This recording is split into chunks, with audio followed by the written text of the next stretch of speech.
Good afternoon, everyone. Welcome to our midweek show.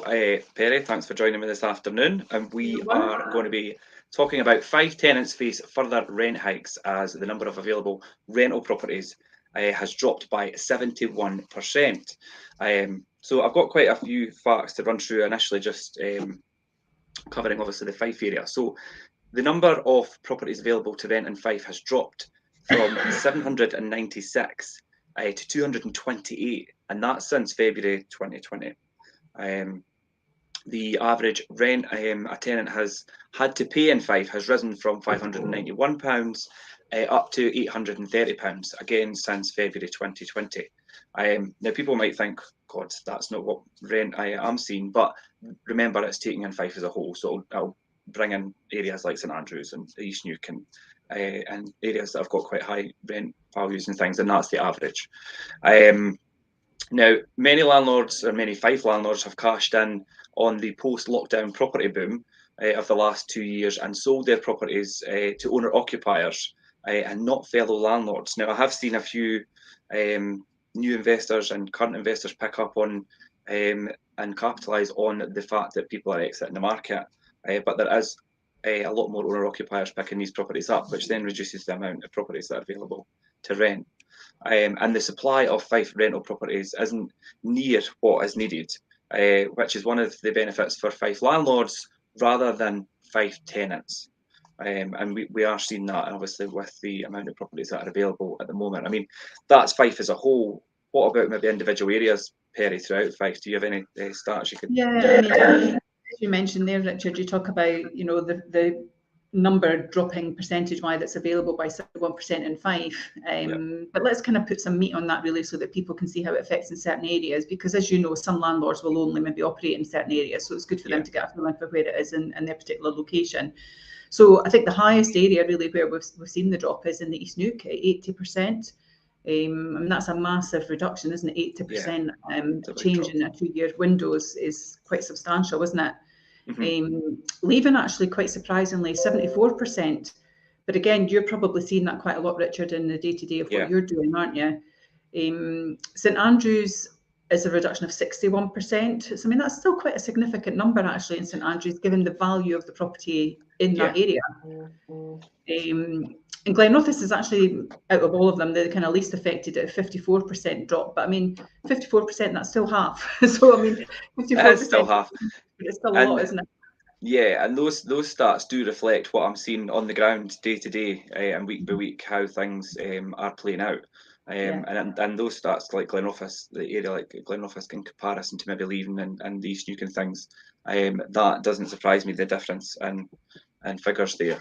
Do you think there's a particular reason why maybe some areas are a higher reduction than others, or is it just reflective of the property value? What's your kind of feeling around that? I was just going to say property value comes into it, and Glenrothes as an area is severely undervalued, I think, and people have come to the realization that they could pick up, you get a lot more house for your money, and investors are picking up on the fact that you could pick up property at a really good price point, and you're getting an amazing return, and rental values are at a good level as well.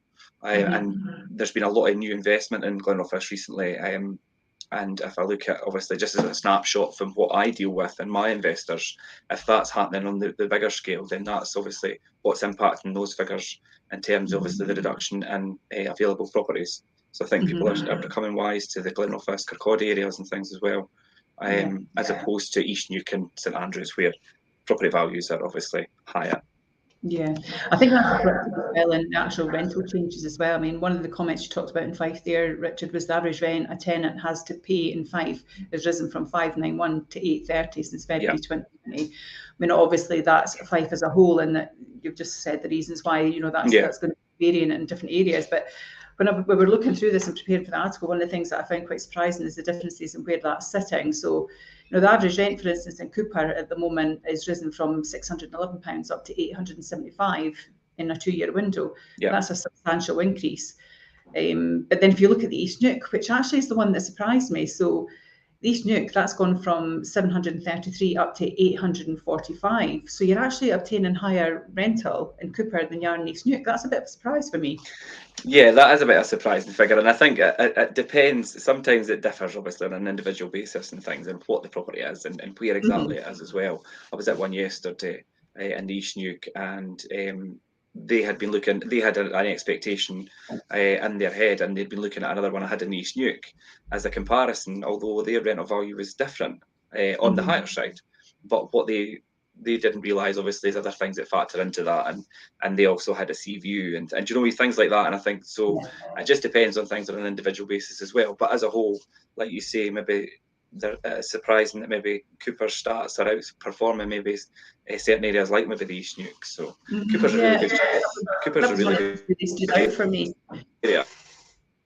I think the positive one as well, actually, that I think for yourself is what you said about the Glenrothes market there. I mean, Glenrothes has gone from 534 to 769. That's massive, isn't it? Yeah, that is a big jump. And yeah, we've noticed rental prices really hike up in Glenrothes, and it's all pushed by the demand. I mean, there's such a demand in the Glenrothes area. 2 and 3 bedroom houses have continued to be a really high demand property throughout, obviously, the last couple of years since obviously the tail end of lockdown and things. In other areas it differs, obviously, because we've started to see a higher demand for flats and apartments as opposed to houses. But that all comes hand in hand with people looking at what they're spending and the cost of living and things as well. Yeah. That actually leads nicely into leaving, because when you look at leaving as well, I mean, that's risen from 436 up to 585. So, I mean, that's again a substantial increase. And you're finding that the leaving is more the kind of apartment areas and maybe the 2 beds. Is that what you're seeing in that location? Yeah, Leaving's always been a popular area for flats or apartments and things as well. The flats that have become available and Leaving in and around like the centre of Leaving and things are always been popular rental properties, and I've seen them become even more popular over the last, obviously, 6 months into a year. And a lot of people, as I say, have looked at the affordability side of things and are looking at it so much more, obviously, because of the situation that we're in. And a flat's a lot cheaper to run. You've got lower utility bills, you've got lower council tax and things like that. And obviously they're looking at things in the long term. And that makes them more popular than. I guess when you look at Leaving as well, there's so much happening in that area, the regeneration of it as well. So that's possibly impacting it as well, the demand area there, isn't it?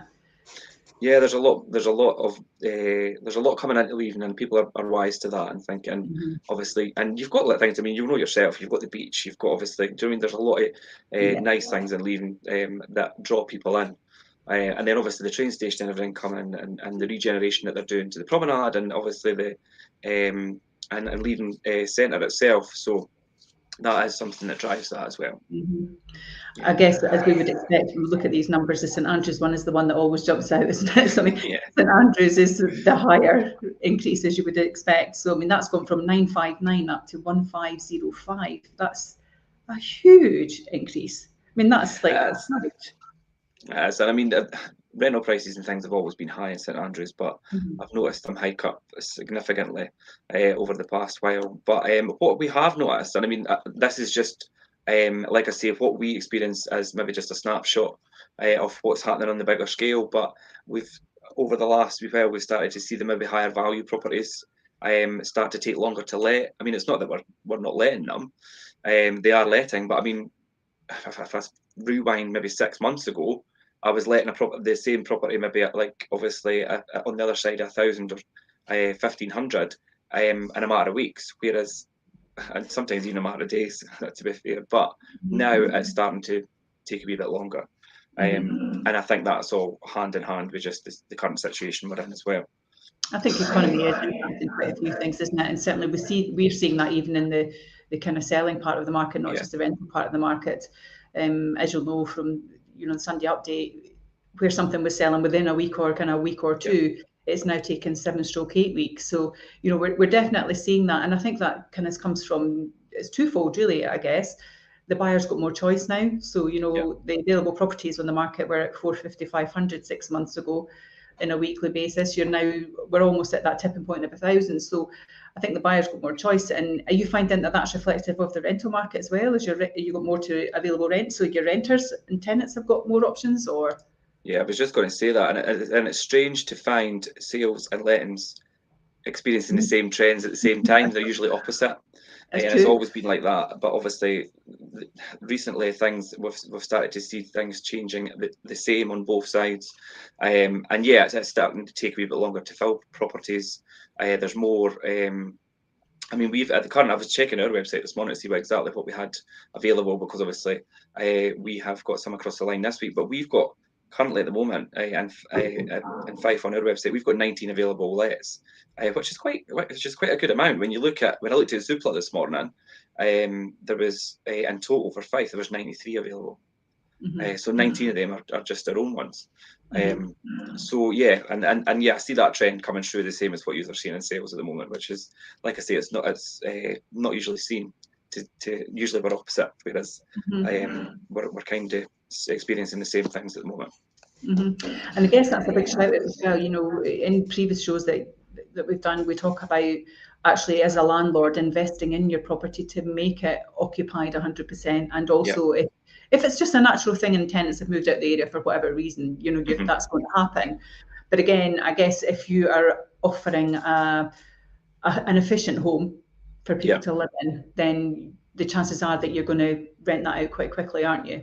Yeah, energy efficiency is quite a big thing just now, and tenants have obviously in previous years. I remember when EPCs were. I mean, tenants didn't know what an EPC, an energy performance certificate, just to clarify, obviously shows you the energy efficiency rating of the property and things. Tenants didn't know what that was or what the relevance it was. Now they do, because they know the better the energy efficiency of the property, the lower their costs are going to be for utilities and things as well, and it's not going to cost as much to heat it, and that is something that's really important. So, and landlords are obviously aware of that now as well, because we're going to have the minimum EPC banding coming in as of 2025. So every property has to be a band C or above. Now the national average is a D at the moment. Oh, really? So yeah, so I mean, if you're at a D, I mean, you could make fairly simple improvements to get up to a C. So a lot of landlords. What improvements would they be, Richard? I mean, are they costly improvements, or are they insignificant, or? Yeah, if you're coming from a D to a C, yeah, it could be really simple things like even draft excluders, changing like energy efficient light bulbs. It's just simple things like that. I mean, I do worry and feel concerned for some landlords who have got maybe rural properties, and we do a lot for obviously like rural cottages and things, which EPC bandings are really low. And I mean, to try and make those improvements to a building that maybe you can't put cavity wall in, or do you know what I mean? It's maybe listed, and it could become expensive. So yeah, I mean, but whereas if it's a property where you don't have those restrictions, then upgrading the heating system and windows and things could hike that right up. But if you're relatively okay and at a band in D at the moment, then it could be a simple thing as changing light bulbs to energy efficiency light bulbs, or like I say, draft excluders, or something simple like that. So it's not a fear in some that people need to kind of shy away from. Yeah, I mean, there will be some people who experience some difficulty trying to get the property up to that, but there is grants and things going to be available for that. So I mean, the last thing that we were speaking about there as well, obviously that's given some idea of numbers and that, but you were saying about the supply of Fife rental property isn't near what is needed, which is a benefit to Fife landlords rather than Fife renters. What's your kind of thoughts on that then?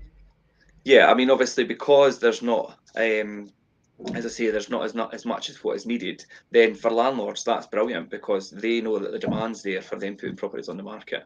And this is the perfect time, and I've explained that to a lot of investors and landlords now. Use this as an opportunity to pick up property, and you'll always have tenants there at the moment, because we've got a high demand. So the market is obviously short of properties, so use this opportunity just now. And so it's a benefit to them, but until the market's more saturated with available properties, tenants are going to be struggling. There's a real shortage of housing for tenants at the moment, Mm-hmm. and they can't just turn to the local authorities and things because their waiting list is longer than ours. Yeah. I mean, so throughout this, then, what we're going to be doing is talking about the significant lack of homes available to rent across Fife and what it means for buy-to-let land investors. I mean, anybody who enjoys surfing the property portals, Rightmove, Zoopla, on the market, etc., will have observed an emerging trend that the number of properties available to rent in Fife has dropped considerably in the last couple of years. Yeah. What does that reduction really look like? I mean, we've broken it down to what we've seen in Fife as a whole, but what does that look like for you? So the reduction has been seen all around the UK, as well as obviously in Fife. For example, in November 2020, from the 1st of November, there was around about 372,000 properties for rent on portals. And by the 1st of November 2021, which obviously was a year later, they had dropped down to around about 275,000. And then by the 1st of November this year, they had fallen down to 171,000. Or just over that. So you can see that trend as the numbers obviously decrease throughout the years. Like 100,000 each year, isn't it? Basically, yeah, which is quite a big drop. I mean, that doesn't mean that the number of privately rented houses in the country has dropped by over half. Fewer properties are coming onto the market to rent. And then, so let's obviously look at how to explain that. Now, we've got a wee bit of diagram here. We had the chart here. Here we go. So that kind of breaks down those 3 years, how I went for obviously November. So you can see here, this is 2020, so obviously January, February, March, April, and then May, June, July was up, and then August, September, October, November, and December. But you can see that trend, how that decreases through the years, and then right up to obviously November here, where we are just now, which we just said, obviously we're at 100 and just over 171,000. And that's the UK as a whole, remember, as well. So that's quite a good visual representation of what has happened over the last 3 years in terms of available property throughout the UK. So for tenants, especially over the last 12 months, it has become progressively more challenging to find a rental home, thus making the rent they must pay go up. And we have seen that happen. And the state of affairs in the property market isn't showing an indication of getting any easier either. So it's making it a hard time for renters, and it's been a challenge for them lately. We've had a lot of people come to us in quite desperate situations because they just cannot find a property. They've looked at so many properties, and maybe not getting past that initial stage because there's so much interest, or sometimes not even getting through the door for a viewing, just because the demand is just far outstripping what is available there for tenants to take on, and that in turn obviously pushes up rental prices. Yeah. So what's the reason, do you think, behind the Fife rental property shortage? You know, and what does that mean for existing landlords in Fife or potential investors considering maybe getting into the buy-to-let market? Well, I mean, there is several different components that are making the perfect storm in the UK property market. Firstly, and one that you'll be aware of as well, is the number of households in the UK. The UK has not been building enough homes, and that's been going on for the last 20 years. I appreciate that parts of Fife, I mean, they look like building sites at the moment. I mean, you see it everywhere. There's like housing schemes going up everywhere. I think one of the biggest places that you're seeing at the moment certainly is the kind of Kirkcaldy, Glenrothes, towards the Dunfermline area, aren't you? And we've got some in Reims and that at the moment as well. But it certainly seems that there's a lot of activity going on, isn't there? Yeah, I mean, we've got the ones in Glenrothes going up just now, or the new campaign ones. The Kingsgate, is it Kingsgate at Kirkcaldy? I mean, that's 1,100 homes and a new school. And do you mean, so people think, well, there is a lot going on, but as a country as a whole, we are woefully undersupplied with property to live in, and this means that house prices continue to rise due to the obviously continued demand. Now, the government have known about this issue for obviously the last few decades, and the Barker Review of Housing Supply, published in 2004, stated that the UK had experienced a long-term upward trend of 2.4% in real house prices since the mid-1970s because of the lack of house building. and that report stated that 240,000 houses need to be built each year to keep up with demand. We're just not getting near that, are we? No, definitely not. So the average number of houses built since the mid-1970s has been around 165,000 per year, meaning that the UK is short of almost 3,375,000 houses. To break that down, 45 years multiplied by 75,000 missing homes per year, which is quite a lot. It makes you wonder where everybody's actually living. Especially when obviously we're looking at populations growing and things as well. And several years ago, the government still they set a target to build 300,000 homes each year to address this issue. Yeah. However, in 2019, 2020, the actual number of homes delivered still stood at 243,770, and in 2020 and 2021, the number of properties built dropped to only 216,000. So you can see that declining as you go from year to year. So they're not hitting target, but then also hitting below target as well.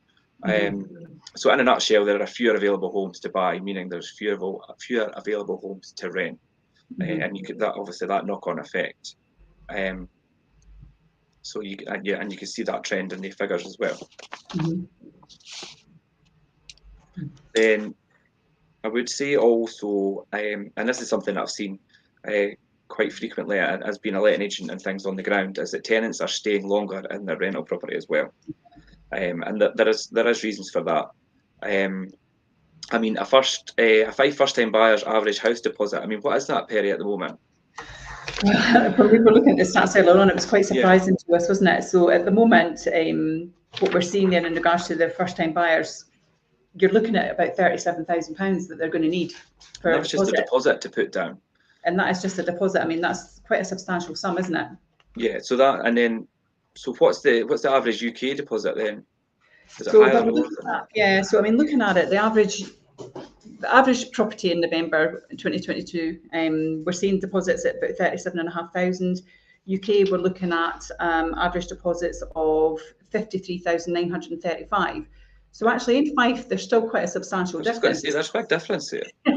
You still, if you're buying your first home, you're still like 20 grand left, in comparison to the average across the piece. But it's still a substantial number though for someone to find as a first-time buyer. But again, not when you look at the multipliers. Yeah. It's funny when I think about God, I bought my house 7 years ago.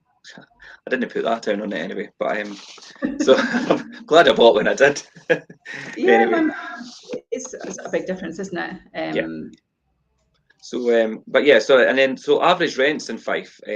So the average rent for a Fife property November 2022 is obviously, as I said earlier, £830 per calendar month, and that's up for the 591 from February 2020, which is quite a rise. It is quite a rise. I mean, I did say obviously, think of Fife as a whole and think of other areas obviously as an average, but it's still a good jump. And these numbers translate into Fife renters not being able to pay for their rent and be able to save for a deposit. So I mean, people, as I say, people are staying longer because they've got higher rents to pay. They can't save for a deposit, and now obviously deposits have obviously went up considerably. So people are in that situation where they're going to be renting a longer time. So if they're trying to save for a deposit, it's taking longer to save. And then obviously throw in the cost of living crisis and as well as higher rent costs, then people are I'm not going to say they're stuck, but they're going to be in the position of renting for longer. If ultimately their goal is to buy their property, because they're going to need to try and get that money together for the deposit.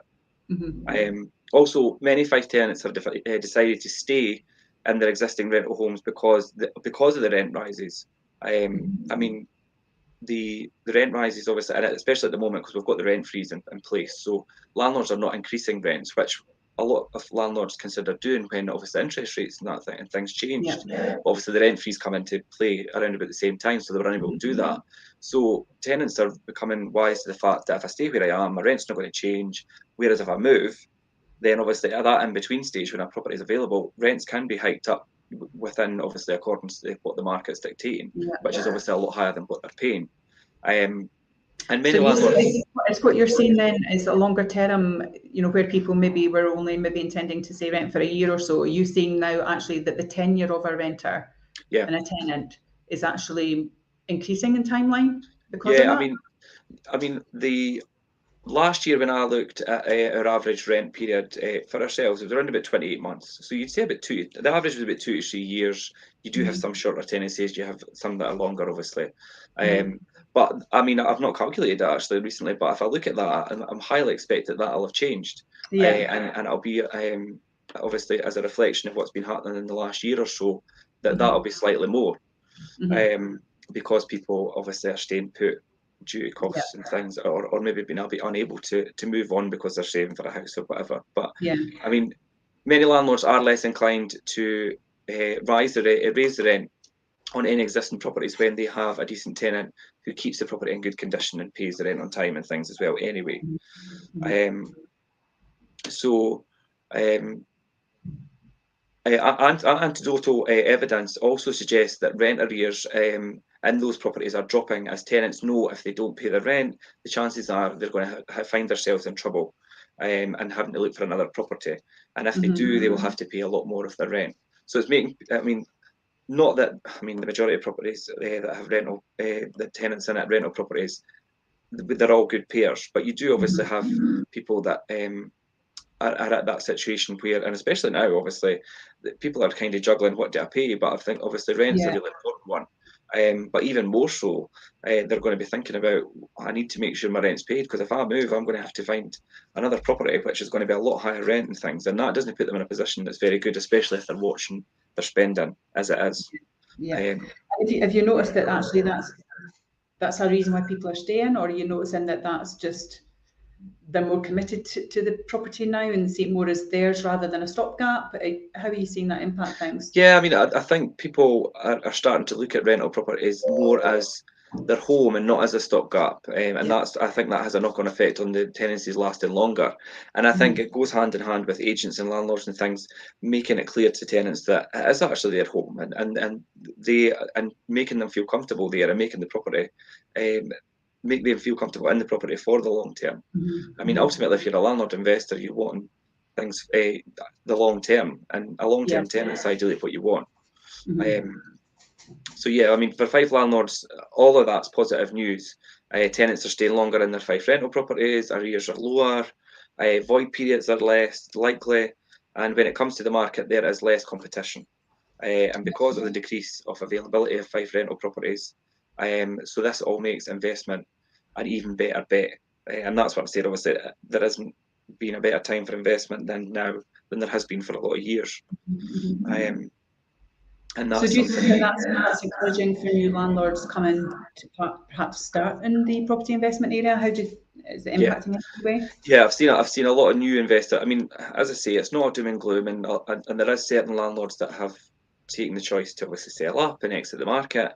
But as I say, I keep pushing that is opportunity, and I've seen a lot of new investors come in and really excited about obviously starting the journey of investment and having really good high quality rental properties to get on the market, and that to me that's what I want to see, because obviously it keeps the industry moving, it keeps housing available, especially when it's landlords who are knowledgeable or open to building their knowledge on the correct way to let a property, and the legislation and the high standard of finish that's been delivered. And it's actually making a lot of people turn to the private rented sector as opposed to any other housing, because they're getting a better standard of property and things as well. And is that the feedback that you're getting from renters, that actually the standard from private is better than the government standard? Yeah, and obviously wait times for obviously social housing and things are that long that people are turning to the rental sector, the private rental sector, and they are obviously prepared to pay that wee bit more because properties are actually finished to a really, really good standard. They're all compliant, and obviously I wouldn't be putting anything on the market if it wasn't anyway. But I've seen the standard of property over the last few years increase drastically, and I think that's a really good thing for. I think all round for investors and for tenants and things, because it's a win-win situation. Tenants get a good property, they feel secure, they feel happy, and landlords have got a good, healthy running property or portfolio. Yeah, and I guess if the tenant's feeling contented, happy, occupying, they're going to stay longer, aren't they? Yeah, Which yeah, actually for the landlords is a massive plus. yeah, and they're not going to feel like they need to do up sticks and move. Yeah. I mean, years ago it was maybe more common where tenancies were a bit shorter and there was quite a lot of turnover and things, whereas that has totally changed in the last few years. I would say, obviously, though, I mean, the third thing is landlords are selling up on the back of the recent increased house prices, and you'll have seen that yourself coming through sales and things. There is a lot of landlords that have took the opportunity to think, right, I'm going to sell up because obviously house prices are what they are. And as we said at the beginning, a lot of the time it's owner-occupiers that are picking them up as opposed to investors. So it's taking a lot of property out of the obviously the flow of property available for tenants, which has caused a wee bit of an issue. It would be difficult for Fife buy-to-let landlords to ignore the rise in property prices in recent years. I mean, we're not going to say just because the prices have went up, just carry on. But think of it, somebody that's committed to long-term investment, then it's good to know that property prices have went up. They could even capitalise on that and maybe release equity to reinvest rather than sell up. I mean, what is the average in Fife at the moment then, the increase? What are you saying? Well, the average property value in Fife in the summer 2022 was 11.2% higher than the year previous in summer 2021. Now, for some Fife buy-to-let landlords, especially those who are classed as accidental landlords. Now, for those who don't know what an accidental landlord is we'll have, I mean, what is that? Because I actually don't know what that is. So I'm just going to close this door, Richard. Won't be one sec. Yeah, okay. Yeah, an accidental landlord is something that, I mean, the majority of landlords only have maybe one or two properties, and sometimes it may come to them through inheritance, or they may move, potentially maybe they've got a job relocation, and they're going to go away for a few years, but obviously intend on coming back and still want to have their home. Do you know what I mean? So, and so it's where they become a landlord through not a direct choice to do so. And that's what we kind of class as an accidental landlord. So not really gone into property investment as such, but maybe something in their life's changed that's maybe allowed them to let their property out. Yeah. So there's a few. That's kind of like that's an accidental landlord. So they choose to cash in on the higher house prices, and that's, you'll see a lot of them like, oh, I don't need to really rent this property, and let's make a bit of money on it because house prices are up. And this would also have a contribution to the lack of availability of rental properties in Fife.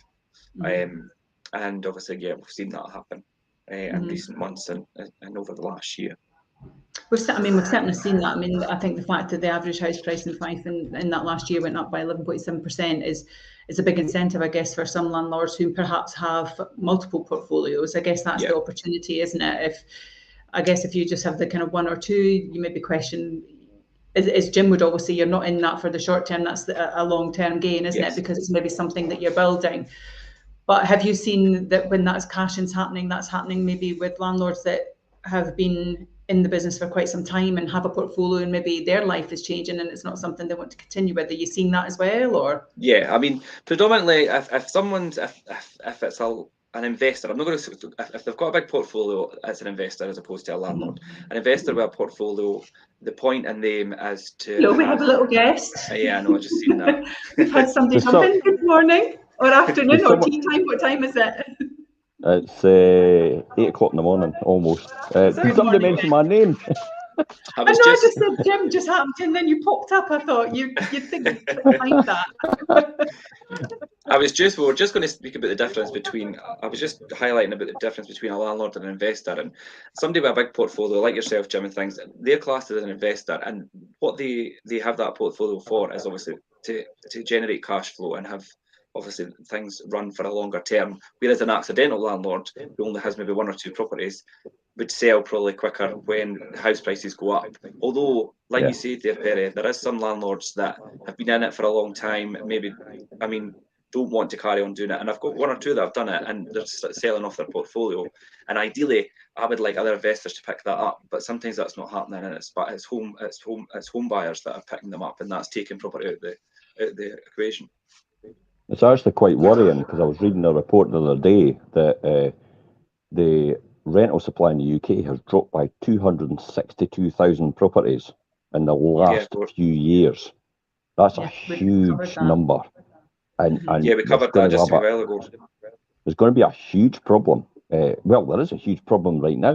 Yeah. And the draconian attitude with the Scottish government, the UK government, even the UK government now, even Sadiq Khan is having a go at private landlords for London, talking about rent controls and that. And I've got a funny feeling, and I could be very cynical here, but I've got a funny feeling everything's been driven to having institutional investors involved in this market and actually driving out normal day-to-day private landlords. Right. And I think in the background, the institutions like Barclays and Lloyds and that are actually speaking to Sadiq Khan and the people in power actually legislate for this in order to influence them and lobby them to change the way they think in terms of housing. Now, you're going to get rid of all these private landlords, but woe betide you when the institutional investors have a monopoly, because you will have no way to where to go. Look at things like mortgages. It's like, can we have a mortgage freeze? No, no way. And that's exactly what will happen if institutional investors with the banks and that actually get into this market and actually start controlling it. So dare I say to the government, my message to them is, a severe warning here is divide and conquer is where they have got the power with the private landlords, because it is divide and conquer, whereas you're not going to divide institutional investors, because these are only one or two people or one or two institutions involved, and that is called a monopoly. And we all know what happens with monopolies, and you can see that in the oil industry as well. So that's coming. And I'll guarantee it's on the cards, and there's something in the background going on. It's lobbying, it's happening in order to push this through and this idea, because it's always been on the cards with George Osborne. He actually instigated it and said this is what we want, and I definitely think this is going to come home to roost. That's just my thoughts on it, and I know it's a way off the track of what we're talking about right now. Well, it's not really. But I think it's completely relevant to the current situation we are in. No, it's not really. I think it's all relevant, and I think, like we just spoke about there, the majority of landlords only have maybe one or two properties, and these are the ones that keep the supply flowing. And obviously, to take them out would be quite a scary prospect. I think as well they seem to have public opinion on their side, and the reason for that is because everybody thinks landlords do this exactly what I'm doing now. Yeah. But what the people out there maybe for the first time are watching this, they don't realise that this is the first time since 55-year-old man has actually gone anywhere other than Spain. And I flew on a plane for the first time when I was 25 years old. So I never had all these things that everybody else had. I sacrificed a whole lot for this point in time right now. And this is all anybody sees, and they think all these landlords make an absolute fortune and go on holidays to Marbella and Spain and Monaco and stuff like that. And that's not what happens. That's definitely not what happens. There is a bit of a misconception where people think it's all beaches and Ferraris and things, and it's not like that at all.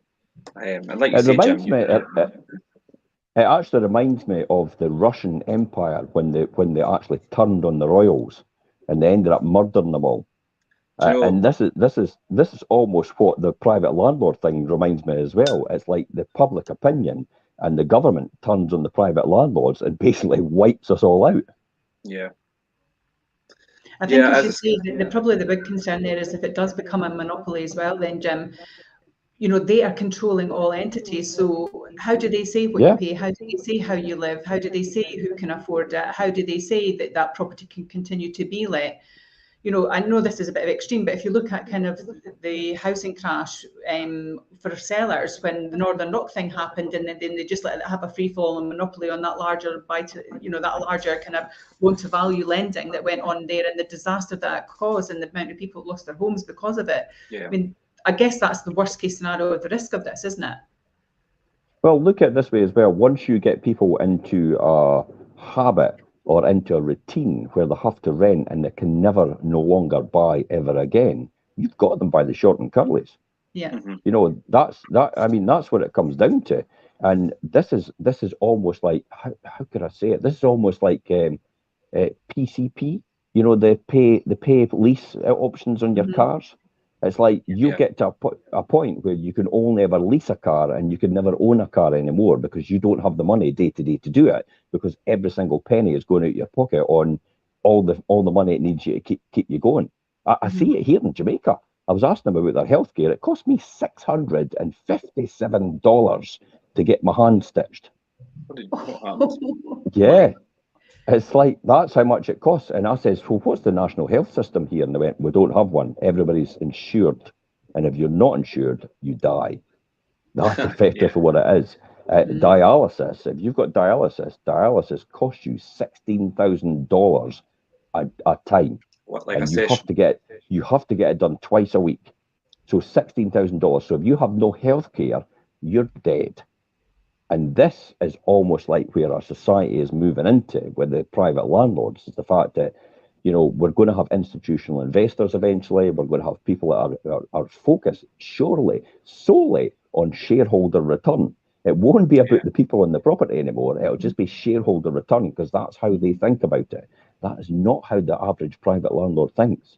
The average private landlord actually forgoes their self and for the benefit of their tenant. You know, things like they'll not go on holiday. I've got one landlord speaking to me now. It's been a landlord for a lot of years. I didn't think she's ever made a penny on her property.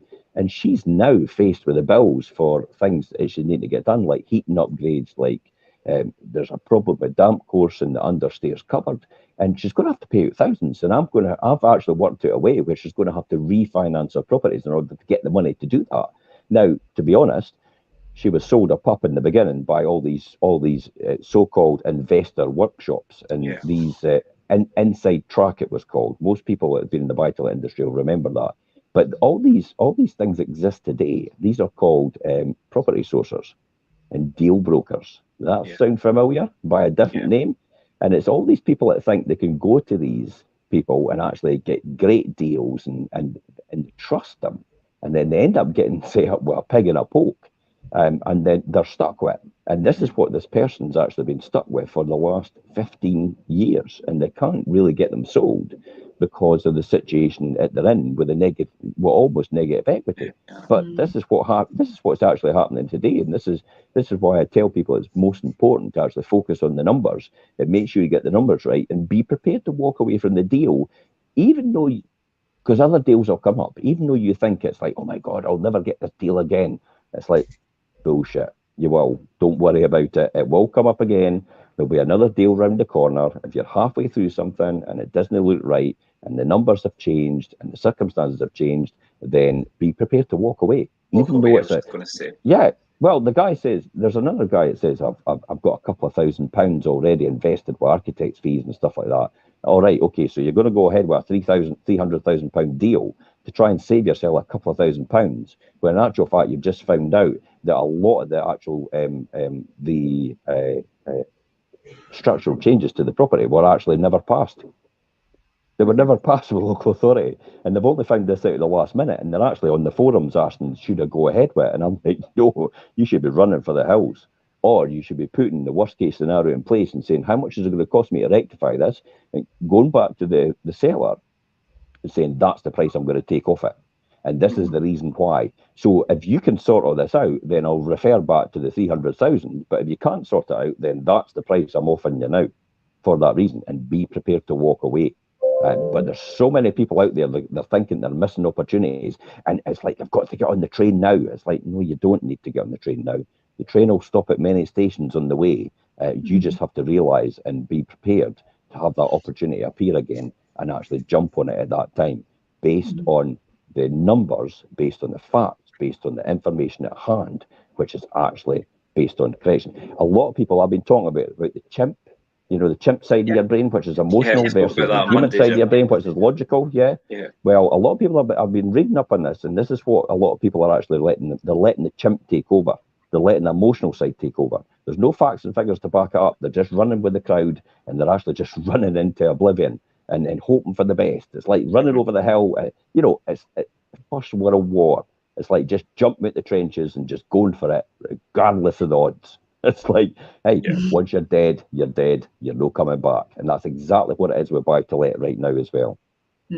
I think it's actually a good insight that you're giving there, and it leads on nicely to where we are kind of in the programme, Jim, because the next question that we had really was, is everything sweetness and light for Fife landlords, and really what do landlords need to consider in regards to costs, etc. So that's maybe a good bit, Richard, for you to kind of go into. Yeah, and it's just like Jim says there. I mean, landlords have got I've got a lot of costs to consider before they do a buy-to-let, and I mean it includes everything from regular refurbishment costs, buildings insurance, letting agent fees, income tax, and not forgetting obviously land and buildings transaction, obviously. So you've got all that to consider as well, and taking all those costs. I mean, talking of costs, and one issue some Fife landlords are facing, and their failure to plan financially for the recent mortgage interest rate rises and things as well. And some landlords may have become complacent to the ultra low Bank of England base rates. We had obviously running since 2008. Therefore, they may need to sell their rental property, which, if they bought if it's bought by a first-time buyer, will then remove it from the property circle, and then obviously out with the private rented sector, thus leaving us with less property. And Jim, do you think that's why we've seen that $250,000 drop in rental properties available over the last couple of years?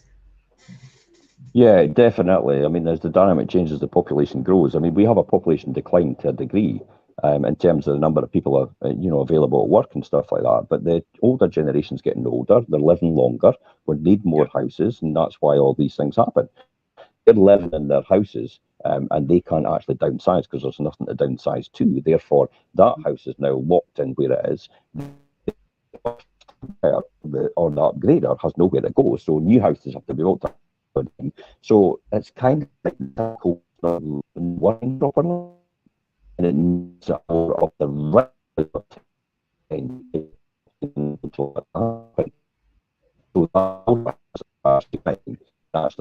actually just Jim, your connection's not great.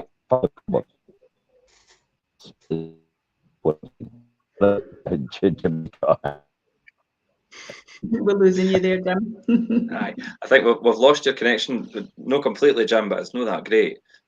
While you maybe sort that out, another thing that obviously we spoke about just previously there, Perry, was another hurdle for people to jump is the EPC ban in, and the proposed new regulations for the minimum energy efficiency ratings and things, which is for some landlords going to be a bit of a challenge. Now, just to clarify on what that is, I mean, the proposed new regulations will mean that any new tenancies must have a property that has a EPC rating of C or more by 2025. And then any existing tenancies, so if you've got a tenancy that's in place and running in 2025, you don't have to upgrade to a C rating until 2028, or when the tenancy changes over, whatever one comes first. If anybody needs any clarification on EPC regulations and how that's going to be changing, please feel free, just obviously drop me a message or message me direct, and I'll happily obviously speak to them about that. There you go. But we're just covering EPCs. As my radio's come on as well at the same time. Oh, so you've just lost everything. Take me off and I'll sort it out. Right, okay. So, and then therefore, as a buy-to-let landlord, it's wise for you to do your research and make sure that the buy-to-let opportunity is correct for you and your rental portfolio, which is what Jim just said there. Don't just rush in and think, let's just jump on the bandwagon. Make sure your numbers work, and everything obviously adds up, particularly when it comes to weathering any impending financial storms. So Jim and I go through like the spreadsheet, Perry, quite a lot. And a lot of any investor landlords that are part of the private group, or obviously ours, will probably have a copy of that. And it's really good where you could stress test your potential investment against obviously changing interest rates, occupancy rates drop. But do you know what I mean? And then worst case scenario, take out potentially maybe your management fees if you get to that stage, so that you're still breaking even or obviously making money on the investment, depending on what happens in the current financial situation. And it's really good to stress test and obviously do that risk analysis and things using that spreadsheet and things. And that's what we're just talking about there, and that's what Jim says about making the right decisions and planning ahead, rather than just running in head first and think, well, I'll just do this, and then getting further down the line and being caught out. I think that example that Jim gave is probably a very good one, isn't it? And Yes. Jim always will say that in regards to, and you do that as well. If the numbers don't work, just walk away from it. Walk away. Because actually, there's so many things can change. And I guess if you're making that initial decision and you're only basing that initial decision on current market without any provision for what may change in the future, that's a high risk strategy, isn't it? That's. So what's your definitely. take on that? When you're planning, Jim, what's your take on that? What's your kind of thinking and strategy wise if you're taking something new on? How far ahead are you looking in potential changes? I factor in every change going, every change that's on the cards. I just minimise the risk as much as possible before I start the journey. I've even got to the point where a property sourcer now is actually wanting to charge me a huge fee to find the next property, and that's not what I paid before. And it's maybe £1,000 different, and it's no in the scope of things. But I'm actually out at that level. Just even though the numbers work on the property itself, they want to charge me a lot more for introducing the property to me, just by £1,000 more. And I think, nah, there's other properties that will come along. I'm okay with that. There's loads and loads. I mean, I've offered on. I've probably offered on about 400 properties over the years. So I've offered about 400 properties. I know what I've got left. So I've lost a lot, but I've lost a lot of them in the very beginning for an argument over £500 extra. And in hindsight, I thought, yeah, it'd be great if I'd bought that, but I don't think I'd be where I am today, because I'd maybe be entrenched with negative equity, because a lot of these properties were negative equity territory at the time. So it's a blessing in disguise that I actually walked away just for 500 quid. And I've offered her another property now, incidentally, with a solicitor in Dunfermline, and I've still not got an answer for them. Look at that. It's amazing how that happens, eh? It's like I've actually made an offer, and they've not even acknowledged the offer, and they've not even actually come back to me to say, and that was on Sunday. It's surprising how many times that actually happens, Jimmy. I mean, we've seen that happen a few times over the past year and months and things as you've been building your portfolio further, and it's like some agents and things just don't even come back to you. And it's like, it's crazy. We've got an offer on the table. But it's the whole thing as well. It's like, you don't need to go and chase these people. I mean, just because my mum and dad my dad used to say to me, maybe my mum used to say to me as well, money always burns a hole in your pocket, Jim. And I was like, every time I had it, I had to spend it. And we'll talk about that in the Wealth Creation Show on Monday, because that's the next chapter, and why that was. But a lot of people are still like that right now, and I think it's because it's the emotional side of their brain. They're just thinking on the fact that if I don't get this opportunity, I'll never have any other opportunities available. And in actual fact, that's rubbish. There'll be loads of opportunities out there. They'll just come up in the future. So just be patient. Just relax. Be patient. Let it happen. Just make sure you're prepared for the opportunity when it actually comes along. It's what is it? The point of readiness when opportunity and preparation meet. So all you need to do is just keep preparing, just keep learning, just keep understanding yourself, because it's more, your buy-to-let is not about numbers. It's more about up here. And everybody can make money, right? But the most valuable asset you've got is to learn how to keep money and make money work for you. It's not about making the money, because if I wanted to make more money, I'd just go out and work another job. That's an easy way to make more money, but it's how do you keep the money? And that's why a lot of millionaires that get their money on the lottery, they win on the lottery, or they win on the premium bonds, or they win on the pools, way in the past. It's like 2 years later they've lost a lot. Yeah, they've lost a lot because they don't understand. They don't understand how to keep the money. They don't understand how to make the money work for them. And you notice, I think the lottery and that actually get advisors in now to help people do this, because they realise that this is a problem. People were actually making all this money, and it was completely destroying them. Like the worst thing in the world for me, forever to happen, is to win the lottery. I don't actually play it, by the way, because effectively the only way to win the lottery is not to play it, because you're winning every time, because you're not spending any money on gambling. So the worst thing you could do is actually win a huge amount of money for that, because you're not prepared for it. It will probably destroy you over a period of time if you don't understand how to make it or keep it. You've got to respect it. I'm not talking about loving money. I'm talking about respecting money and realizing it's a tool to do good for other people and yourself and your family and the people around you. That's all it is in a nutshell. but it's right up there with oxygen for anybody that wants to argue with me. You need it for everything. Look at this. I would have been, most people would have sat in that surgery with that doctor and said, there's no way I can afford that. I'm just going to have to take the risk. I'm going to get lockjaw. Yeah. That's frightening. Because I know somebody actually had that, were actually hurting themselves in the that is a garden. frightening prospect. And 7 days later, they were dead. Mm-hmm. Because they got septicemia in the blood and they didn't actually think about going to the doctor at the time. Say sepsis, yeah, so that's how things like that can actually happen. So the money I've actually earned is only to do things like this. You know, people got, oh, you've got insurance. They didn't ask for insurance at the time. Do you know the first thing they asked me? Could you run for you and get your credit card for when the doctor comes? It's like, what? That's the most important thing to them. Could you run up to your apartment and get your credit card so the doctor can actually get your details when he comes to see you? That's mental, eh? But that's why crazy. I say it's important. Money is just a tool, and buy-to-let is just a mechanism to get that money and that wealth to be able to get things like this when it actually happens and when you need it. Mm-hmm. Yeah.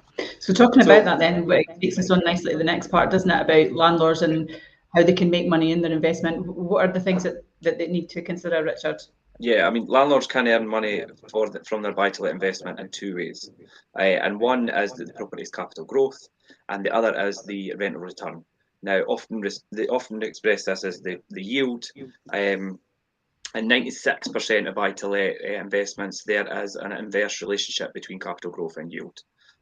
So getting the best balance of yield and capital growth depends on your current and future needs from your Fife buy-to-let investment. Mm-hmm. Yeah, obviously, if you would like any advice on your portfolio, or obviously, like I said earlier, to speak about anything related to investment and obviously building a portfolio and things, please feel free, drop a comment in these comments, message me direct, and I will happily obviously speak to you about that. Now, what does this all mean for the Fife rental market? Well, landlords who persevere with their Fife buy-to-let property or become a Fife buy-to-let landlord are set to benefit because they have an asset that's in very high demand. The housing shortage, not to mention the other issues that we've discussed today, are affecting the supply of rental properties. Richard, you know that absolutely no one's listening to you now. They're all watching. And it's unlikely to be fixed anytime soon. I'm finished now. Hello, Pose. But yeah. Anyway, to summarise, if you do it right, you could be in the sunshine. That's effectively it. If you get the numbers right, this is a lifestyle you can have, and you can choose to have that. You can choose not to have it. You can choose to have it. It's entirely up to yourself. That's what the Wealth Creation Show. That's what our Thursday night investors private Zoom is all about as well. One of the cats has just gone out the house. Where is he? He's just come in. He's out the back, Helene. Anyway, I better go. See you later, guys. I need to get going. Okay, bye-bye. Have fun. Take care, Jim. Bye. So, your takeaways from today then, Richard, are? Barry, words of wisdom? Yeah, what I would say is obviously there's been a lot of changes obviously in the property market, whether it's sales and rentals over the last couple of years. But I think it's really important that if you are a buy-to-let investor at the moment, is to obviously concentrate on your portfolio. If you're adding to that, make the right decisions. Rental property is in very high demand, and it will continue to be so for quite some time. There's a lot to be gained in property investment, not just for investors and landlords, but for Fife tenants as well. And like I said, if anybody wants to pick my brain or speak to me about that at any time, obviously they could message me. But a lot of good stats and a lot of good information in today's show, which I think is relevant to the current situation that we're in at the moment.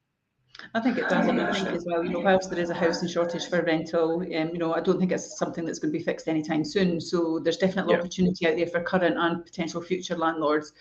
And just by everything that we've talked about in Jim's little wisdoms snippets there, I think it's make sure that it works for you. If you don't understand how to do that, then the people are available to help you with that. We can point you in the direction of that, but just get that good advice. Make sure that everything tallies and that it works for yourself. But actually, with that shortage of property, there's always going to be someone out there who's going to need that rental property, isn't there? It's such a good time to consider, use it as an opportunity. Yeah. Not a time to shy away and be scared and do you know, interest rates and this and that. Do you know, people get a wee bit overwhelmed and back away. But speak to the right people, get the right info, and capitalise on the time as being a time of opportunity. And you will reap the rewards as you through the years as your investment grows. So. Great. I think that's a nice way to end it then. That's a nice way to end it. Thanks, Perry. That was really good today, and obviously thanks for Jim for jumping in. Thank you. Thanks everybody for watching. You can still jump in the comments on the rerun things as well, and message us direct if you have any questions. All right. That's fine. Take care. Thanks, Perry. Bye You now. too. Bye.